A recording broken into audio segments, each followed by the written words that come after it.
My name is James Williams Jr. And a few years ago, in 2006, when I was working at Brown's, I had just got my yellow car, and I had a very fucked up accident. I had first degree burns on my face and my arm, and I want to tell you guys exactly what happened. First off, no matter how I look, I am not Japanese and I am not Mexican, so I cannot read Spanish and I cannot read Japanese. And my car is a Honda, which means it's Japanese. Alright? Let's clear it out of the way.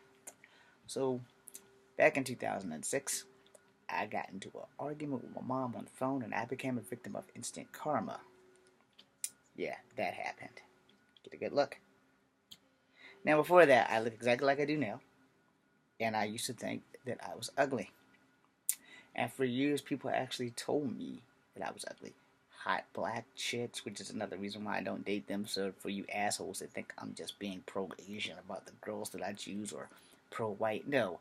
Every black chick that I had an interest in has always told me that I was ugly, except for the two that broke my heart, and the one that I wouldn't date because I was dating one of the two that broke my heart. All right, Miss Frazier, thank you. But anyway, so got to arguing with my mom, and I'm at this gas station in Smithfield, Virginia, my second hometown, because it's my dad's hometown. So it's my second hometown. I have family there. I love you guys, and I hope you guys are watching. And if you are, subscribe. Damn it, I need friends and I need family to boost my ass over the top. I only have 25 followers, probably less now that I probably pissed them off with Donald Trump speeches. But anyway, so I'm arguing with my mom. I don't know what the fuck the argument was, but I'm going to tell you this story about this face. All right. So this is before I had met my ex-fiance. My life wasn't going very well. It's still not going very well now, but things happen. There's nothing you can do with it but keep pushing forward. So I'm in Smithfield. I'm arguing with my mom. I tell my Aunt Ruth that I'm going to Newport News. I'm gonna buy this dumb heifer of a mother of mine a damn gift, which, by the way, she never got because I never made it to Newport News because this happened. So I'm driving the road and I'm on that last road just before you hit that final stretch before you hit the James River Bridge. And my car starts smoking in an unusual spot. It's like, okay, the radiator's in the front. There's nothing on the right but the battery. And on the left, what the fuck is on the left? So I pull into this gas station because I'm a dumbass, but also because I'm worried, hey, the car shouldn't be doing that. Because it's smoking on the left, like, close up to me. I'm like, yeah, let me pull the fuck over because something is going wrong. And the engine apparently wasn't overheated, but I had a new radiator installed, which I should not have done because sometimes when a mechanic tells you something's wrong with your car, it's not. You should probably leave shit alone until the car is actually unable to move. That's why this happened. So, 2 weeks before, I guess the car wasn't used to the new radiator or whatever, and the radiator didn't overflow. The overflow plan overflowed and burnt off my face. So, I pop out the car, put it in gear, pull the e-brake, pop out the engine. No, there's no smoke on the engine, but it's still smoke coming from the overflow pan. So I'm like, okay, well, I know not to touch the radiator cap, but that wasn't smoking. So when I went to twist the overflow pan, it burst up on fire. Well, not fire, but hot water and antifreeze and shit. So it all said, and my hand protected. Well, it protected the majority of my eye, but it didn't. It clearly it protected one spot on my face. So anyway, now here's the fun part. When something bad happens to you, your awareness kicks in. So to the nurse on the phone, fuck you because you saw me. I know you saw me because you were looking dead at me when my shit happened. I mean, she was a black nurse, so I'm not saying that because she's black. I'm just saying fuck you because you are a nurse. Now, I don't know if you were coming home from work or if you were going to work, but you saw me. You were on the phone, and your face, your proverbial whatever, you could not have missed me from the way the phone was moved because the phone was designed to look this way. And she was standing to where her back is at the store. And she was standing right beside me, maybe 4 feet, if that. Now, I don't know where her car was at, but I know she was a nurse by the uniform. And if she wasn't a nurse, she was a CNA. She was somebody in a medical fucking profession. So clearly the Hippocratic Oath does not pertain to her. So The two white people that were in the truck fucking at the gas station. Yeah, I saw y'all. Y'all were fucking. Don't attempt to say you weren't. You were fucking. I don't know what your clothes were looking like because I know she still had a top on. And all I could see was their tops. But you're bouncing up and down on a dick, okay? So I saw that. Don't think that I didn't while I was getting my fucking face burnt off. Like I said, your awareness kicks in when your life is in trouble or when something's going wrong. Burnt up this side of my arm, by the way. You can't see it now because it's had like 11 years or better to heal the fuck up. It's not completely healed, but it's healed enough. And the same thing up here, you can barely make it out. And also because I'm so light and there's light in the room. But anyway, so all these people are watching me. There are people pumping gas. I know they heard me screaming like a little girl. No one bothered to help me but one person when I came in the room. When I came into the store, okay, two people, because the attendant gave me the key, and the other attendant, she was checking me out, make sure I was good. And this woman happened to be Chinese, and the other attendant happened to be a black lady who helped me out. So she gave me the key to the bathroom, went to the bathroom, I splashed some cold water on my face, and then I started spending money. I was in shock, I guess. I started spending money on me like a motherfucker. So I what? I had like $70 or $80. I know I had at least $200 in my pocket, and when I left out of there, I had like maybe $40. Enough to go to the other store to get aloe. In fact, this aloe, I had two bottles. The other bottle I gave away. This one I just opened, so it's basically been on ice or in a cool spot. So anyway, the young Chinese lady with glasses, very beautiful girl. She's just like, "Are you okay? You okay?" I was like, "I will be. I'm fine. I think. I don't know. I was all over the place. My mind was scrambled." So she's helping me out. She actually followed me back out to the car with the water because I had like two hands and this one was fucked up. So one hand had the jug of water. She followed me back out, and she gave me the water. I poured some in the overflow pan, and I threw the rest all over the engine. I took a swig, and did it again with the rest, and then I I thanked her. I jumped in the car, and I started heading back towards my aunt's house. My face started tingling really fucking badly. So I was like, okay, what is good for burns? I couldn't think of anything except for I know that you don't put butter on burns. So this guy here, yeah, that's me. I went to the Farm Fresh. I think it was Farm Fresh. I went to some grocery store. It might have been Farm Fresh. It was either Farm Fresh or it was Giants, whichever one is in Smithfield over there by what used to be Maxway, which is now I think Roses Express or something. Anyway, it's been a while. So excuse me. I went in there and everybody's like, "Oh my God, what happened?" Now these guys were actually more receptive. I was like, "I don't know, my car something blew up in my car and burst all over my face." So I need all the aloe I can get. So they took me down to the aisle. I bought aloe.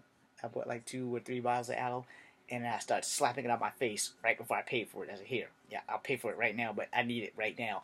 So I slapped aloe all over my face, and then I went to my aunt's house. Wasn't even gonna come to the hospital. I still had insurance. So I was like, okay, fuck it. I'm not going to the hospital. I'll go to the hospital on Monday when I go back to Charlottesville because I have to work Monday. And I was gonna get up at 4 and drive all the way back to Charlottesville. So when I got off, I would be able to go to work after I went to the hospital or whatever. However, dear old mom, my aunt called her, and I'm talking to mom. I was like, yeah, I'm going to the hospital on Monday. So me and my mom got to fighting again. And I was like, man, shit.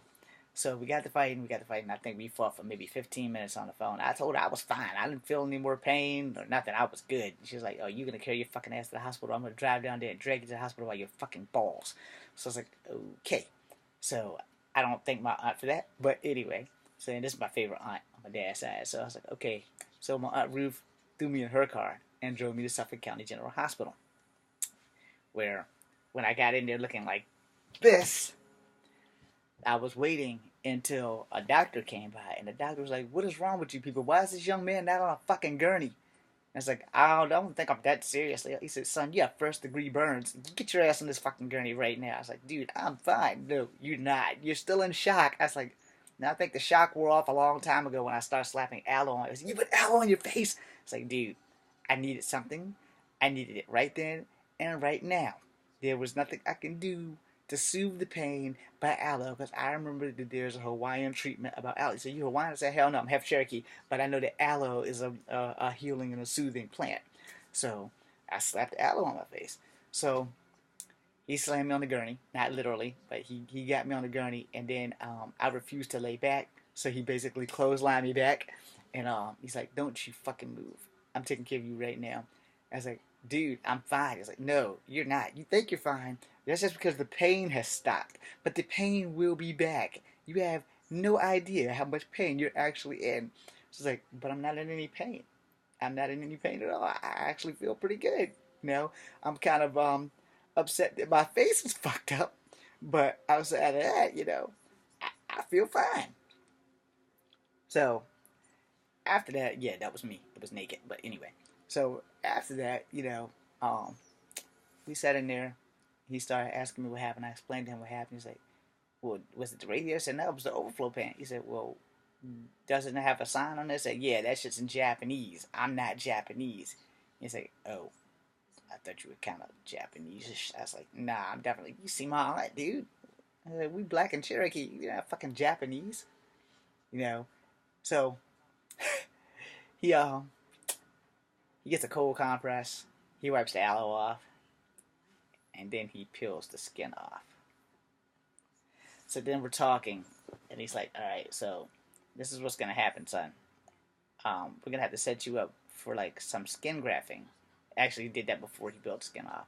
I said, "What the fuck does that mean?" He said, "We're gonna pull skin off your ass and put it on your face." And the first thing I thought was, "You're gonna pull skin off my ass and put it on my face?" I was like, "No. I shower, but I don't want my ass on my face." He's like, "What, are you worried?" I was like, "Yeah, I don't want my face to smell like my ass, man. That's not cool." I was like, "Could you pull it from like the bottom of my foot or something?" He's like, "No, it has to come off your ass." I was like, "How about we just leave the scarring there?" He's like, "You want to leave the scarring there?" I said, "Dude, I do not want my ass to have any scars. I'd rather my face be scarred than my ass." He's like, "Why?" I said, "Because, it builds character for one. People ask me and I can come up with any kind of elaborate story instead of the truth. And hey, it might get me chicks." He's like, "Well, let me peel the skin off and see just how bad this shit is." I said, "You're gonna peel the skin off?" He's like, "Yeah." He's like, "Shock's wearing off on you." I said, "Nah, if anything, that just put me in shock." So he's like, "All right, so we're gonna cold compress your face for about 15 minutes. After that kills the burning sensation." I said, "But I'm not burning." He said, "You will be. After this cold compress, you'll be. This shit's gonna come back with a vengeance, son." Now, to say he was right would be a lie. He wasn't right. It barely felt like your foot feels when it falls asleep. So it was tingling just a little bit, and then he started peeling it off. Once he started peeling it off, the places that he peeled off, like the open area where you could see the white meat, that shit started to sting just a little bit more than it needed to. And when that happened, I was like, "Okay, I can feel stuff now." He's like, "Yeah, it's tingling, right?" I said, "Yeah, it's tingling, and it's tingling all the way to that little tip of my ear." He's like, "Yeah, that's that sensation that I was warning you about." He said, "Well, we have good news. Your first degree burns aren't super severe, and now we have bad news." I said, "Okay, well, give me the bad news. The hell with the good news. I mean, the good news doesn't seem all that good. I'm still scarred the fuck up." He's like, "I'm gonna give you this cream, so you have a choice. You can put this cream on your arm and shoulder, or you can put that shit on your face.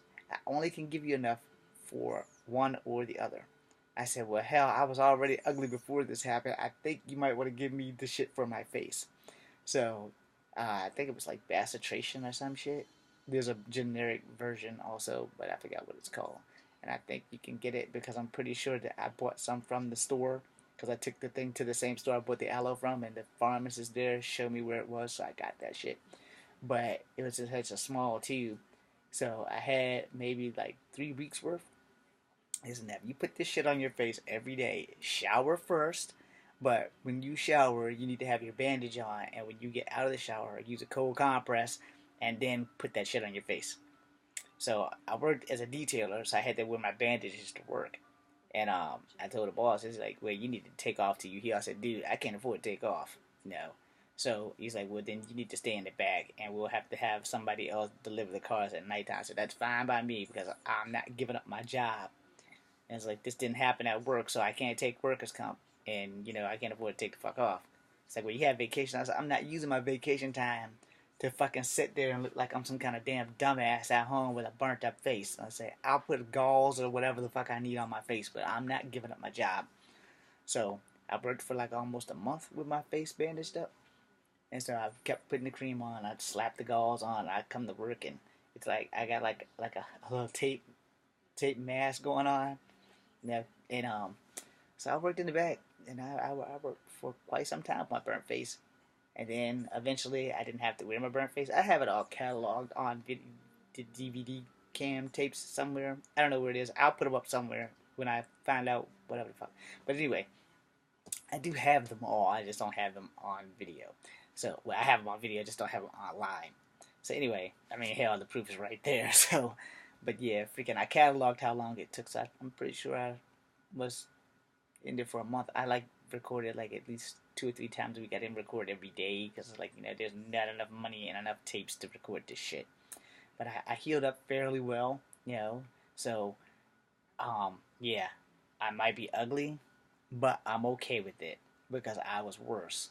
Now, as far as my arm and my hand, my forearm, they didn't heal exceptionally well, but they're very well healed up. So for those people who have ever called me ugly, thank you. I'm happy to be ugly because I have been uglier, and I'm very protective of my face. This is James Williams Jr. This comes with number 2. I'm gonna close out on this.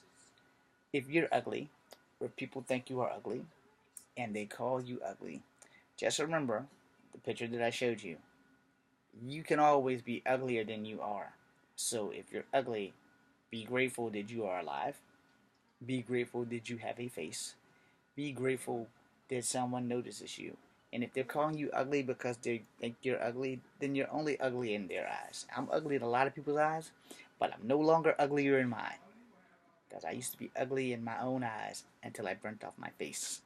And now that my face is back to normal, I'm very proud to say I'm ugly and I am strong. Because sometimes, as ugly as you are, you can be worse. I'm James Williams Jr. This comes with number 2. If I have offended anybody who thinks they're ugly, ugly is a state of mind. Ugly is on the outside, and I will quote my father before I go. Beauty is only skin deep, and ugly is to the bone. Beauty wears away, but ugly strongly holds its own. So as ugly as I am, I'm holding strong, goddammit, because I don't want to go back to looking like this. And just remember, anybody's vanity can be taken from them. Anybody's life can be taken from them. It is very wise to be blessed and hopefully live a long and healthy life so that no one will take what God gave you from you. Be seeing you.